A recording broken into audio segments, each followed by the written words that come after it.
할렐루야. 네. 이렇게 오늘 또 추석 연휴 마치고 여러분의 밝은 얼굴 뵙게 돼서 너무나 감사합니다. 자, 우리 추석 연휴를 통해서 이제 우리의 심령과 육신이 재충전 받았으니 이제 한 주간도 또 힘있고 또 능력 있게 살아가는 우리 모든 성도님들 되시기를 주님의 이름으로 축원합니다. 오늘 설교 제목은 당신의 인생에 하나님을 계산하라 하는 제목입니다. 당신의 인생에 하나님을 계산하라. 가정에 계신 분들은 가족들과 함께 제목을 함께 나누시고, 현장에 계신 분들은 옆에 성도님들과 함께 제목을 함께 나눕니다. 다시 한번 우리 당신의 인생에 하나님을 계산하라. 시작. 당신의 인생에 하나님을 계산하라. 그렇습니다. 우리의 인생에 하나님을 계산하는 것은 도대체 어떤 것일까? 저는 저희 가정이 7남매 중에 제가 막내입니다. 그래서 성격이 그렇게 아주 신중하지 못하고 좀 덜렁덜렁 될 때가 많아요. 어릴 때부터 실수를 많이 해요. 막내의 특징인지 모르겠어요. 그런데 제가 이제 어른이 돼서도 종종 실수할 때가 있어요. 가게 가서 뭐 물건을 사고 돌아 나오는데 분명히 영수증과 카드는 잘 챙겼는데 물건을 안 챙기고 나오는 거예요. 그럼 주인이 따라오면서 손님 물건 가져가셔야죠. 아 그렇군요 정말. 그럴 때가 한두 번 있었어요. 아 내가 실수를 잘하는구나 그런 생각이 들어요. 어떨 때는 물건을 잘 챙기려고 물건에만 신경 쓰다 보니까 또 카드를 안 받아 가져왔어요. 손님 카드를 놓고 가셨네요. 어떨 때는 그냥 놓고 와서 하루 후에 가서 카드를 받아온 적도 있어요. 그분도 챙겨줘야 되는데 그 주인도 또 미처 챙기지 못한 거예요. 자, 우리는 누구나 이렇게 실수하는 인생입니다. 그런데 우리가 정말 인생에 실수하면 안 되는 계산이 있습니다. 가장 중요한 계산은 무엇일까? 그것은 바로 우리 인생의 삶 속에서 하나님을 계산해서 빼놓으면 안 된다는 것입니다. 우리는 종종 하나님을 내 인생에서 빼놓는 그런 잘못된 계산을 할 때가 있습니다. 이것은 사실 치명적인 실수이고 다른 실수들과는 비교가 되지 않는 중대한 실수입니다. 우리들은 그런 실수를 범해서는 결코 안 됩니다. 그런 의미에서 오늘 엘리사는 하나님을 반드시 계산하는 믿음의 사람이었다 하는 것입니다. 저는 오늘 열왕기하 6장의 말씀을 몇 주를 연속해서 말씀을 나누기 때문에 여러분들이 그 배경은 잘 알고 있을 거예요. 아람 왕은 이스라엘을 공격하고 싶었습니다. 그러나 그 공격은 번번이 실패로 돌아가고 이스라엘은 미리 방비하고 있었습니다. 이제 아람 왕은 답답했어요. 도대체 이 원인이 뭐냐? 그랬더니 부하들이 말하기를 그것은 엘리사 때문입니다. 엘리사는 왕께서 은밀한 침실에서 말씀하시는 것도 다 알아듣고 엿듣고 그리고 이스라엘 왕에게 조언해서 미리 방비한다는 것입니다. 그러니까 우리는 도대체 이스라엘을 이길 수가 없다는 것입니다. 그래서 아람 왕은 그러면 엘리사가 원인이구나. 엘리사를 잡아야 되겠다. 엘리사가 어디 있는지 알아보아라. 그리고 이제 엘리사가 도단성에 있다는 말을 듣고 하룻밤 사이에 엄청난 병거와 군대들을 동원해서 작은 도단성을 몇 겹으로 포위하고 둘러쌌습니다. 아무것도 모르고 엘리사의 종 게하시가 일찍 일어나서 이제 성문 밖을 내다보다가 깜짝 놀랐습니다. 거기 수만 명의 병거와 마병들 군대들이 도단성을 겹겹이 포위하고 있었던 것입니다. 깜짝 놀랐습니다. 그런 소리칩니다. 아, 내 주여 큰일 났습니다. 우리가 이제 죽게 되었습니다. 어떡하면 좋습니까? 아람 군대 수만 명이 우리 도단성을 포위해버렸습니다. 이제 우리는 아무런 소망이 없습니다. 이렇게 절망의 소리를 외치게 됩니다. 자, 우리 오늘 15절 16절 말씀을 성경 본문을 다시 한번 읽어보십니다. 시작. 하나님의 사람의 사환이 일찍 일어나서 나가보니 군사와 말과 병거가 성읍을 에워쌌는지라. 그의 사환이 엘리사에게 말하되 아 내 주여 우리가 어찌하리이까 하니 대답하되 두려워하지 말라. 우리와 함께한 자가 그들과 함께한 자보다 많으니라 하고. 아멘. 이 마지막 16절 말씀. 아니 우리와 함께한 자가 그들과 함께한 자보다 더 많으니라. 여러분 이 말을 어떻게 생각하십니까? 이게 사실입니까? 말이 안 되지 않습니까? 지금 엘리사와 사원 게하시 달랑 2명인데 어떻게 몇만의 아람 대군보다 우리가 더 숫자가 많다고 그렇게 장담할 수 있습니까? 도단성은 큰 성이 아닙니다. 아주 작은 성입니다. 경비병과 주민을 합한들 수백 명을 넘지 않을 것입니다. 그런데 어떻게 수만의 아람 대군보다 더 많다고 허풍을 떨 수 있습니까? 그렇게 말하면 안 되잖아요. 이건 너무 지나친 과장 아닙니까? 엘리사도 이제는 정신을 좀 차려야 됩니다. 운 좋게 몇 번 적의 공격 진로를 마쳤다고 자만하고 있으면 안 됩니다. 아람의 수많은 대군이 도단성을 공격하면 아마 30분도 버티기 어려울 것입니다. 이제 엘리사는 현실을 직시하고 미리 선수를 쳐서 항복을 하고 목숨을 부지하든지 아니면 도망가기 위해서 지하 땅굴이라도 발견해야 될 것입니다. 엘리사는 분명히 알았어요. 아람 군대가 도단성을 포위한 목적이 엘리사를 잡으려는 데 있다는 것을 분명히 그는 정확히 알고 있습니다.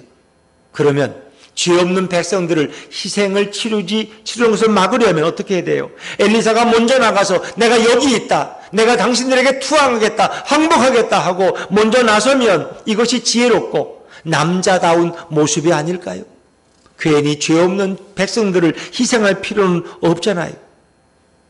여러분, 하나님께서 우리 인간들을 처음 창조하셨을 때 우리 인간들은 하나님을 의지하는 존재로 만드셨어요. 우리는 하나님만을 신뢰하고 하나님에 대한 믿음을 가지고 있었어요. 그래서 어떤 문제든지 하나님께 가져가면 하나님이 다 해결해 주셨어요. 아담과 하와는 어려움이 전혀 없었어요. 여러분들은 어려움이 많잖아요. 뭐 수도가 막혀도 어려움이 있고 하수도가 막혀도 문제고 뭐가 전기가 안 들어도 문제고 우리 문제가 많아요. 그런데 아담과 하와는 아무런 문제가 없어요. 왜? 하나님이 다 해결해 주시니까. 하나님을 신뢰했고 하나님을 전적으로 믿고 의지했기 때문입니다. 근데 인간의 마음속에 교만이 들어온 거예요. 내가 하나님처럼 될 수 있어. 나도 하나님처럼 전능해질 수 있어. 저 선악과를 먹으면 그런다고 분명히 얘기했어, 뱀이. 그래서 인간들은 뱀의 꾀임에 넘어가서 사단에게 속아서 선악과를 먹고 인간은 타락의 굴레를 쓰게 되었습니다. 그때부터 인간들은 하나님을 가까이 할 수가 없어요. 하나님을 향한 믿음이 상실돼 버렸어요. 어려운 일을 당하 더 이상 하나님을 의지하지 않습니다. 하나님이 내 문제를 해결해 주다는 그 믿음조차가 사라져버리고 상실돼 버리고 말았어요. 그때부터 인간들은 어려움에 닥치면 어쩔 줄을 몰라가지고 저 바다에 가서 용왕에게 빌고 저 산에 가서 고목나무에게 밀고 이런 존재가 됐어요. 얼마나 비참한 존재입니까? 인간들은 하나님을 향한 더 이상의 신뢰와 믿음을 가질 수가 없게 되었습니다. 그 모든 것이 다 상실돼 버렸어요. 우리가 많이 듣던 이야기 중에 그런 게 있죠. 어느 아버지가 저 초가집 위에 그 호박을 따려고 사다리를 하나 갖다 놓고 뭐 딴 일 하다 보니까 7살짜리 아이가 거기를 그냥 기어 올라간 거예요. 사다리를 올라갔어. 그런데 올라가서 이제 내려오려고 보니까 밑에가 너무 무서운 거예요. 다리가 떨려서 내려올 수가 없고 이 사다리가 흔들리는데 올 수가 없어요. 그러니까 아이는 그냥 주저앉아 우는 거예요. 그러니까 아빠가 그걸 아래서 올려다보면서 야 아이야 걱정하지 말고 내가 받을 테니까 너가 뛰어내려라. 그럼 아빠가 안전하게 받을 거야. 근데 그 아이가 그럼 난 아빠를 믿지. 아빠 내가 뛰어내릴게. 나 받아주는 거지 하고 이렇게 뛰어내리는 아이는 아빠를 신뢰하고 믿는 아이. 근데 어떤 아이는 내가 아빠를 어떻게 믿어? 아빠가 받으려다가 손을 싹 빼면 난 땅바닥에 떨어지면 죽잖아. 난 못 뛰어내려. 아빠는 못 믿어. 아빠 그전에도 거짓말 했잖아. 이러면은 이거 안 되는 거예요. 이게 바로 믿음이에요. 그런데 아담과 하와 이후의 인간들은 더 이상 하나님께 자기 인생을 맡기지 못합니다. 저 쉽게 말하면 내가 헌금하다가 망하면 어떡해? 내가 건축왕금하고 11조 하다가 나만 쫄짝 망하면 어떡해? 하나님은 어떻게 믿어? 하나님이 내 의식주를 어떻게 책임진다고 내가 어떻게 믿어? 난 못 믿어. 나는 내 주머니를 따로 쳐놔야 돼. 이렇게 생각하면 의심이 있기 때문에 하나님을 신뢰할 수가 없는 거예요. 바로 인간은 타락의 굴레가 씌워져서 그때부터 하나님을 의심하기 시작했다. 하나님을 믿을 수가 없다는 거예요. 이것이 인간의 비참한 모습이고 인간들은 어려운 일을 당할 때만 날마다 두려움과 불안과 염려 가운데 살아가게 되었다는 것입니다. 그런데 오늘 믿음의 사람 엘리사는 게하시와는 달라요. 그의 종과는 달라요. 예수님께서 엘리사의 마음속에 믿음을 부어주셨어요. 엘리사는 자신과 사원의 하나님을 계산한 줄로 믿습니다. 하나님이 우리와 함께 하시지. 하나님은 백만 대군보다 더 크고 위대하신 분이야. 이런 고백이 엘리사의 마음속에 가득 차 있었다는 거예요. 하나님은 견고한 요새요, 하나님은 산성이시요, 방패요, 구원의 뿌리 되신 하나님이 엘리사의 마음속에 믿음을 계수하는, 하나님을 믿고 의지하는 마음을 부어주셨어요. 그래서 엘리사는 하나님을 계산했기 때문에 이제 함께 하신 하나님을 경험하고 볼 수 있게 되었습니다. 엘리사는 자신의 사원에게 분명히 말합니다. 우리는 2명이지만 우리와 함께 하신 그 여호와 하나님께서 저들보다 더 크고 위대하고 강하신 분이야. 엘리사가 말하는 것은 단지 2명이 아닙니다. 2명 플러스 바로 여호와 하나님이 그들과 함께 있음을 가리키는 것입니다. 하나님은 엘리사로 하여금 눈에 보이는 상황을 바라보는 자가 아니라 눈에 보이지 않는 영적인 세계를 볼 수 있도록 영적인 눈을 열어주셨던 것입니다. 성도들은 2가지 부류가 있습니다. 평신도가 있고 재직이 있고 이렇게 나눌 수도 있지만, 여러분, 성도들은 육적인 눈이 열린 자와 영적인 눈까지 열린 자 2 부류가 있습니다. 육적인 눈만 뜨고 있는 자는 세상 것만 보는 것입니다. 눈에 보는 것으로 모든 걸 판단하는 것입니다. 그러나 그들은 영적인 세계의 신비함을 알지 못합니다. 그러나 영적인 눈이 열린 사람들은 하나님의 능력을 보고 하나님의 역사를 보고 하나님의 신비한 이런 체험들을 간증하며 고백하는 인생이 될 수 있다는 것입니다. 오늘 게하시는 분명히 육적인 눈을 가졌어요. 그렇기 때문에 그의 눈에는 그 성을 둘러선 아람 군대밖에 안 보이는 것입니다. 무서운 아람의 병거만 보이니까 깜짝 놀라 얘는 죽었단 말이에요. 그러나 엘리사에는 영적인 눈이 열린 사람, 하나님의 불말과 불병거가 아람 군대를 완전히 포위하고 있는데 전혀 두려울 게 없는 거예요. 그렇기 때문에 그는 담대할 수 있었던 것입니다. 우리 예수님께 성도님들 영안이 열리고 하나님의 능력을 바라볼 수 있기를 주의 이름으로 축원합니다. 하나님께서는 엘리사에게 하나님은 세상의 그 어떤 것보다도 크고 위대하고 강하신 분이라는 사실을 알려주셨습니다. 하나님 한 분의 힘은 100만 대군을 능가하는 것입니다. 수천만의 군대보다 하나님은 더 크고 위대하신 분입니다.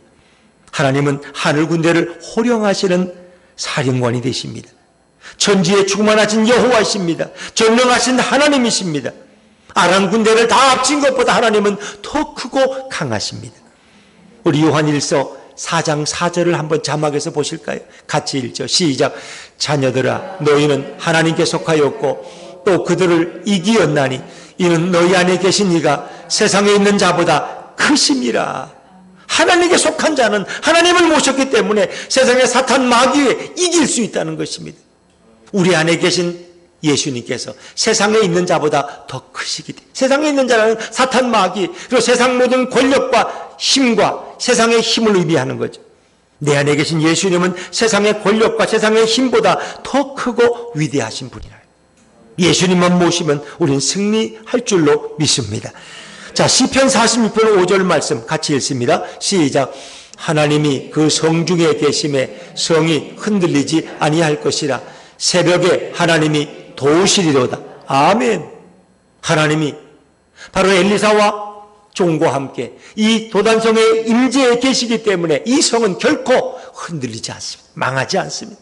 그러기에 엘리사는 담대하게 소리칠 수 있었던 것입니다. 바로 오늘 우리도 마찬가지입니다.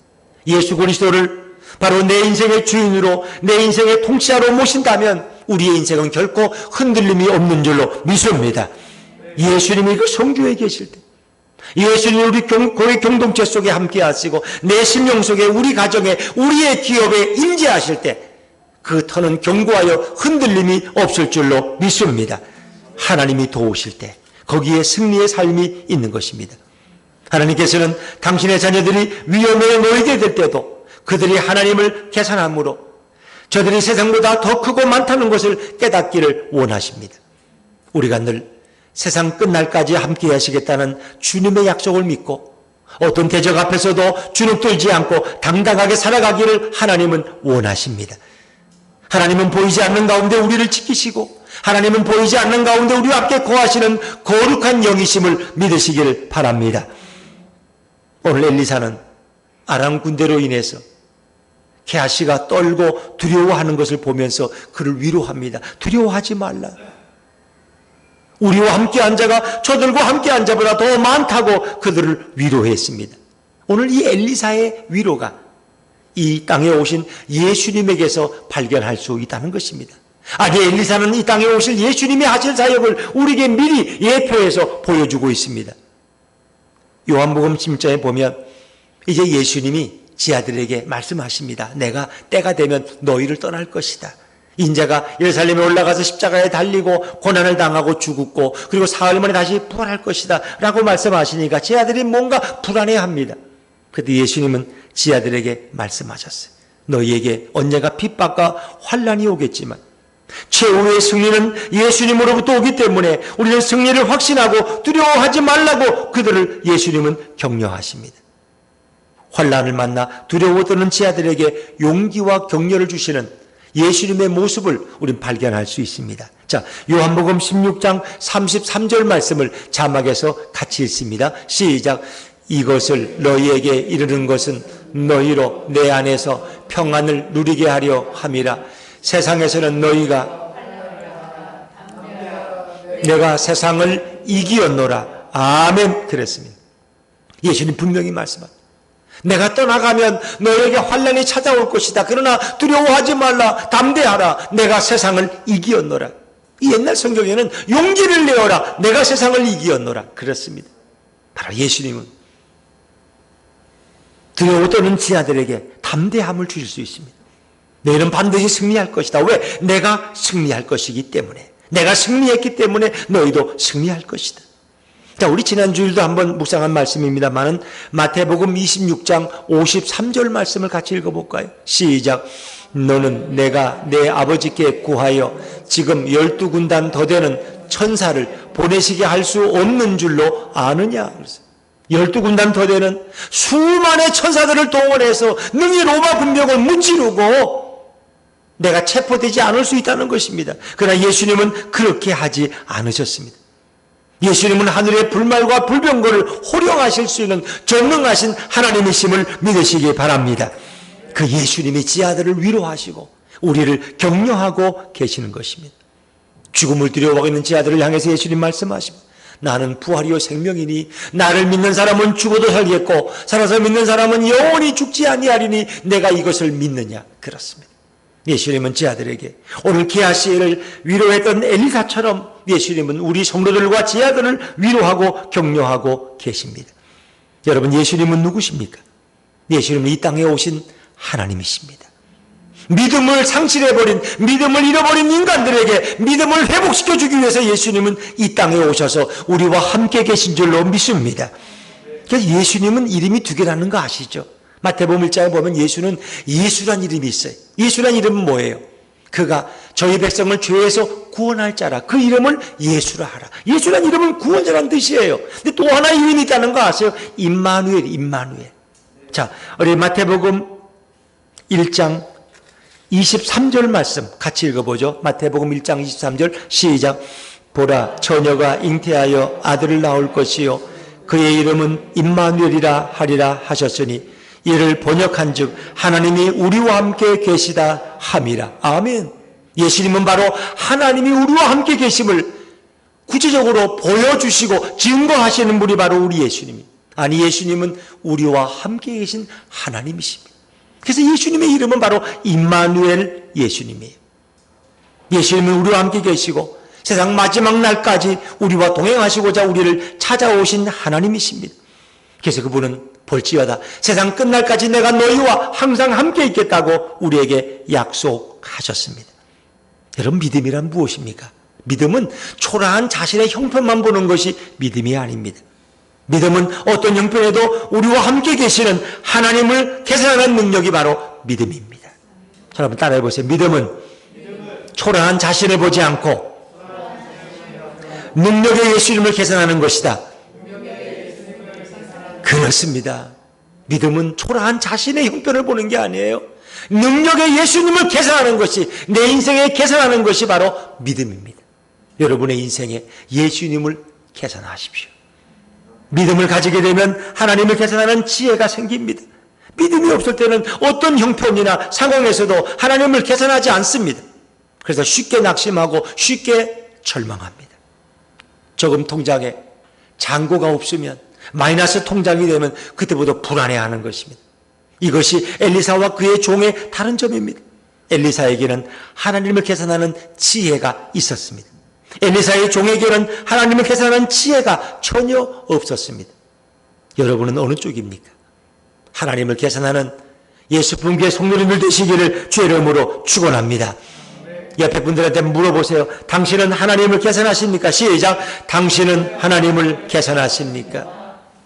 믿음으로 하나님을 내 편에 서신 분으로 계산하면 아무리 우리의 숫자가 작아도 내 소유가 아무리 변변치 않아도 그것이 전혀 문제가 되지 않습니다. 하나님 때문에 우리가 더 크고 더 위대하게 되기 때문입니다. 하나님을 계산할 수 있는 그 능력이 바로 믿음입니다. 엘리사는 하나님을 전적으로 믿었습니다. 그래서 아람 군대가 자신을 잡으러 와서 성을 몇 겹으로 둘러 진을 쳐도 그런 두려워하거나 자포자기하지 않습니다. 항복하지 않습니다. 우리 떨고 있는 자기의 사원에게 우리와 함께한 자가 더 많다고 그 종을 위로했습니다. 이것이 바로 믿음입니다. 엘리사가 아람 군대로 인해 떨고 있는 사환을 위로하면서 두려워하지 말라. 우리와 함께한 자가 저들과 함께한 자보다 더 많으니라고 말하며 담대할 때 우리 예수님께서 너무너무 기뻐하시고 그리고 엘리사에게 은혜를 부어주십니다. 우리가 담대할 수 없을 때 믿음으로 하나님을 계산하고 담대하면 하나님이 너무너무 기뻐하시는 거예요. 너무너무 기뻐하세요. 그래서 하나님께서는 엘리사에게 승리를 넘겨주십니다. 엘리사는 아람 대군을 다 물리치고도 남음이 있고 그들을 자기 마음대로 끌고 다니는 그런 엘리사의 모습을 우리가 다음 주일부터 또 살펴볼 수 있습니다. 온 군대와 백성은 엘리사의 위대한 믿음과 담대함을 칭송하며 존경하고 따르게 되었습니다. 엘리사는 하나님의 위대하심을 온 천하에 거침없이 드러내고 자랑하는 선지자가 될 수 있었습니다. 이 땅을 살아가는 성도들 중에도 믿음이 있노라 하면서도 작은 핍박이 오고 환경이 변화되고 경제적 공급망이 닥칠 때 당황하게 되고 두려워하는 것이 우리들의 연약한 모습입니다. 그러나 믿음의 성도들은 우리를 도우시고 함께 계시는 예수님을 늘 계산합니다. 그러기에 성도는 믿음으로 예수님을 계산하는 자가 바로 성도라는 것입니다. 믿음의 성도는 예수님 때문에 세상 사람들 보기에는 가장 유명한 자같이 보이지만 천국에서는 가장 유명한 자가 될 줄로 믿습니다. 하나님은 믿음의 사람들을 기뻐하십니다. 믿음의 성도는 예수님 때문에 죽은 자 같지만 그런 살아있는 자요 근심하는 자 같으나 그런 항상 기뻐하고 그런 예수님 때문에 아무것도 없는 자 같으나 모든 것을 가진 자입니다. 믿음의 성도는 예수님 때문에 패한 자 같지만 그런 승리가 보장된 자인 줄로 믿으시길 바랍니다. 우리는 예수님 때문에 예수님을 계산하기 때문에 어떤 환경 속에서도 쉽게 절망하지 않습니다. 우리는 살아가면서 늘 경험합니다. 항상 돈이 부족하고 건강이 부족하고 있어야 할 것들이 부족할 때가 너무나 많습니다. 그러나 그럼에도 불구하고 우리는 항상 넘치는 삶을 경험합니다. 왜? 예수님을 계산하기 때문입니다. 예수님을 계산하는 자와 예수님을 계산하지 않는 자는 정반대의 삶을 삽니다. 항복하는 비굴한 자로 살거나 아니면 담대히 이기는 자로 살거나 둘 중에 하나를 택합니다. 이제 우리는 어떤 대적 앞에서도 예수님을 계산하는 그런 성도가 되시기를 바랍니다. 여러분 민수기 14장의 말씀은 너무나 잘 아시죠? 이스라엘 백성이 애굽에서 나와서 1년이 채 안 됐을 때 가데스 바네아라는 곳에 도착했습니다. 거기서는 가나안 땅이 멀지 않습니다. 경계선입니다. 그때 하나님은 모세에게 12명의 정탐꾼을 파송해서 가나안 땅을 살펴보게 했습니다. 40일 동안 그 땅을 정탐하고 돌아왔는데 그들의 보고는 정반대였습니다. 10명의 부정적인 불신앙의 사람들은 아주 실망스러운 보고를 했습니다. 왜냐하면 그들은 하나님을 계산하지 않았기 때문입니다. 자신들의 모습만 보았기 때문입니다. 그러기에 그들이 보기에 가나안 성은 너무나 크고 너무나 견고해서 우리가 아무리 맹공격을 펼쳐도 그 성은 허물어지지 않을 것입니다. 그리고 가나안 땅에 거주하는 아낙 자손은 거인 족속인데 그들의 키는 마치 장대와 같고 그들에 비하면 우리는 메뚜기 같아서 우리는 너무나 작고 초라하고 우리는 아무것도 할 수 없습니다. 이미 우리는 싸워보기 전에 패배했습니다.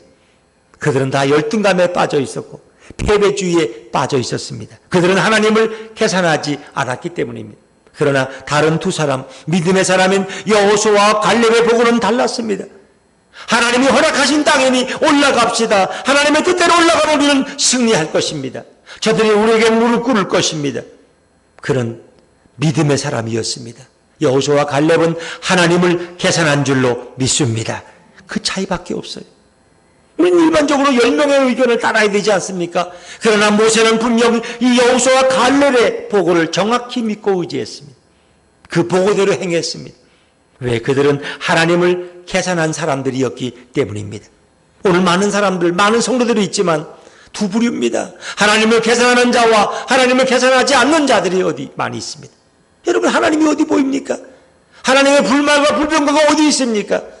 눈에 보이는 것만 나는 믿는다. 그렇기 때문에 육적인 신앙에 머물 수밖에 없습니다. 믿음의 사람 다윗도 대적의 공격을 받을 때 하나님을 계산했기 때문에 두렵지 않다고 그는 고백합니다. 시편 27편 3절 말씀을 자막에서 한번 읽어볼까요? 같이 읽죠. 시작. 군대가 나를 대적하여 진칠지라도 내 마음이 두렵지 아니하며 전쟁이 일어나 나를 치료할지라도 나는 여전히 태연하리로다. 이 다윗의 위대한 고백이 어떻게 가능할까요? 천만인이 나를 둘러 진칠지라도 나는 여전히 태연하다. 어떻게 태연한 척 하는 건가? 하나님을 계산했기 때문입니다. 이 다윗은 그가 소년 시절부터 하나님을 계산하는 믿음의 사람이었습니다. 그가 형들의 심부름을 갖다가 이제 블레셋 골리앗 장수와 마주쳤고 전쟁에 나갈 때 그는 하나님을 계산했기 때문에 조금 더 골리앗이 두렵지 않았습니다. 사무엘상 17장 45절 말씀을 자막에서 같이 읽어볼까요? 시작. 다윗이 블레셋 사람에게 이르되 너는 칼과 창과 단창으로 내게 나아오거니와 나는 만군의 여호와의 이름 곧 내가 모욕하는 이스라엘 군대의 하나님의 이름으로 내게 나아가노라. 그렇습니다. 다윗은 하나님을 계산했습니다. 자기의 이름이 아니라 여호와의 이름으로 전쟁에 나가기 때문에 골리앗이 조금도 두렵지 않습니다. 골리앗의 손에 칼과 창과 단창이 들려있지만 자기는 물맷돌 하나와 지팡이 하나 들고 나가면서도 조금도 두렵지 않습니다. 이것이 바로 하나님을 계산하는 사람의 모습입니다. 우리가 어떤 일을 당할지라도 하나님을 계산하는 사람은 하나님의 보호를 받을 줄로 믿습니다. 내 인생의 주인은 예수님이에요. 예수님을 계산하면 예수님이 내 인생을 책임지고 여호와 이래로 준비하신다는 사실입니다. 내가 생각도 하지 못했던 방법으로 예수님은 내 인생을 도와주시고 역사하십니다. 한 선교사님이 아프리카 밀림에서 선교 활동을 하고 있었어요. 그런데 이제 한 달에 한 번씩 선교비를 찾으러 읍내에 먼 거리를 걸어서 우체국에 나갔습니다. 우체국에 가서 그런 선교비를 찾아 돌아옵니다. 자, 어느 날 선교비를 찾으러 읍내로 나가는데 뭔가 자기를 누군가 자꾸 이렇게 미행하는 느낌이 있어요. 돌아보면 아무도 없어요. 그래서 앞으로 갔어요. 그리고 읍내에 가서 이제 우체국에서 돈을 찾아가지고 이제 돌아오게 되는데 이미 시간이 너무 늦었어요. 너무 밤이 깜깜해져서 이제는 길을 찾을 수가 없어요. 자기가 평소에 알고 있는 어떤 지인의 집에 들러서 부탁을 하고 그 집에서 하룻밤을 지내고 그리고 그 다음날 화환이 밝았을 때 무사히 돌아왔습니다. 그리고 몇 년의 시간이 흘렀습니다. 그 마을에 한 남성이 교회를 나와서 예수를 믿겠다는 거예요. 그러면서 선교사님에게 고백을 했어요. 사실 저는 선교사님을 오랫동안 미행했습니다.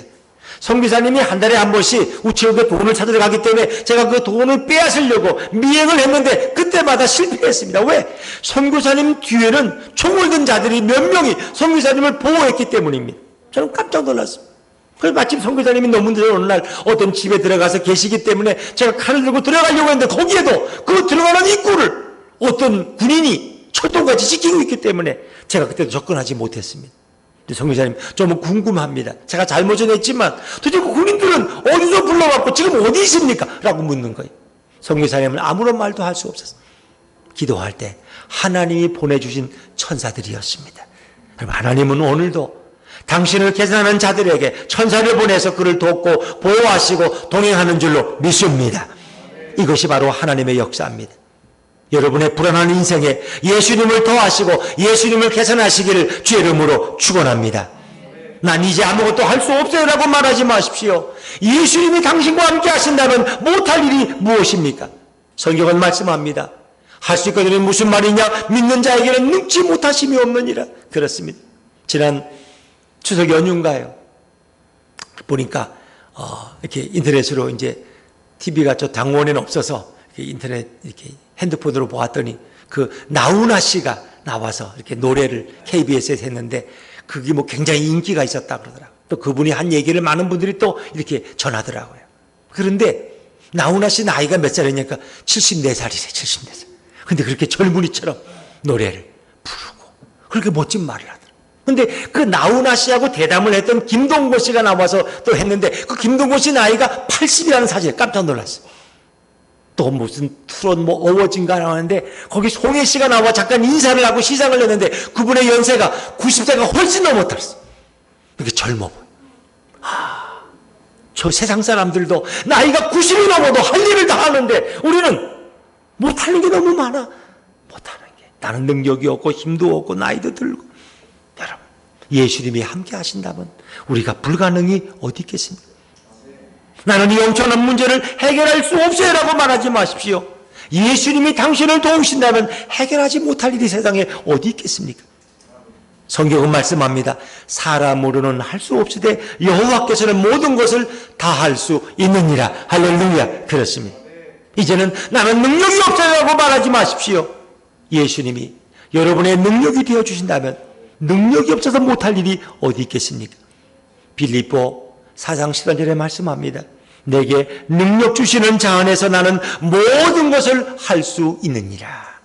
내게 능력 주시는 자 안에서 나는 모든 것을 할 수 있어요. 아직 90이 되려면 저와 여러분은 한참 모르는 것 같아요. 여러분, 90이 넘어서 송혜 씨는 아직도 사회를 훌륭하게 잘 보는데 전국 노래자랑을 우리는 너무 못하는 게 많아요. 너무 능력이 없어요. 여러분, 예수님이 우리의 능력이 되어주신다면 우리는 그들보다 더 멀리 가야 할 줄로 믿습니다. 오늘 미국의 수영 선수였던 로라 윌킨슨의 영상을 잠시 시청하도록 하겠습니다. Training for this time to see if she can win an individual Olympic gold. She has worked very hard in the last 4 years to come to this spot to try and win that first gold medal individually.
of the last 8 Olympic gold medals awarded in this sport.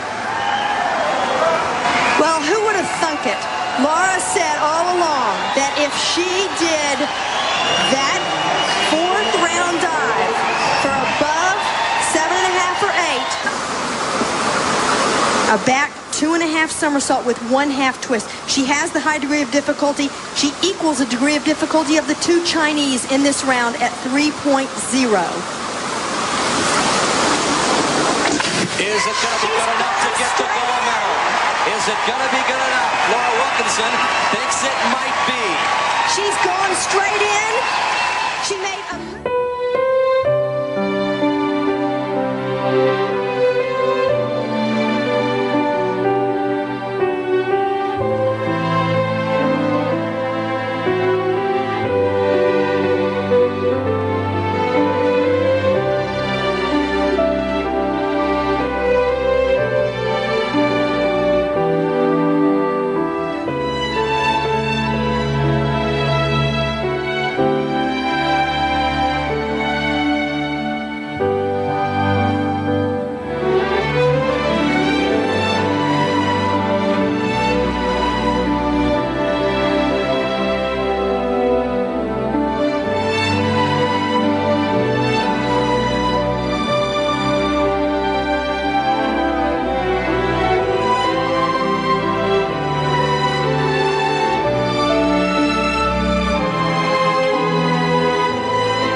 네, 잘 보셨죠? 로라 윌킨슨, 하나님이 그 일을 하셨다고는 고백합니다. 그런 하나님을 계산하는 믿음의 사람이었기 때문에 빌립보 4장 13절의 말씀으로 하나님을 바라보았던 것입니다. 여러분, 잠시 후에 우리가 마지막에 부를 찬양, 주를 찬양이란 찬양의 3절 가사에 그런 내용이 있습니다. 주위를 둘러보면 아무도 없으나 믿음의 눈을 들면 보이는 분 계시네. 지금도 내 안에서 역사하고 계시는 사망과 어둠 권세 물리치신 예수님. 그렇습니다. 주위를 둘러보면 아무도 없는 것 같지만 믿음의 눈을 뜨면 보이는 분 계셔요. 그분이 누구예요? 예수 그리스도십니다. 사망과 어둠의 권세를 깨치고 부활하심으로 승리하신 그 예수님이 저와 여러분의 인생에 동행할 줄로 믿습니다. 우리 믿음으로 그 예수님을 바라보셔야 되고 믿음으로 예수님을 계산하셔야 됩니다. 그러면 어떻게 믿음을 붙들 수 있을까요? 우리가 기도하시면, 우리가 말씀을 읽으시면 주님 우리에게 믿음을 주시고 하나님을 계산하고 예수님을 계산하는 믿음의 사람으로 날마다 우리를 성숙케 하실 줄로 믿습니다. 여러분의 인생에 예수님을 더하십시오. 여러분의 인생에 예수님을 계산하십시오. 그리고 담대하여 두려움이 없는 승리의 삶을 살아가는 우리 모든 성도님들 되시기를 주의 이름으로 축원합니다. 축원합니다.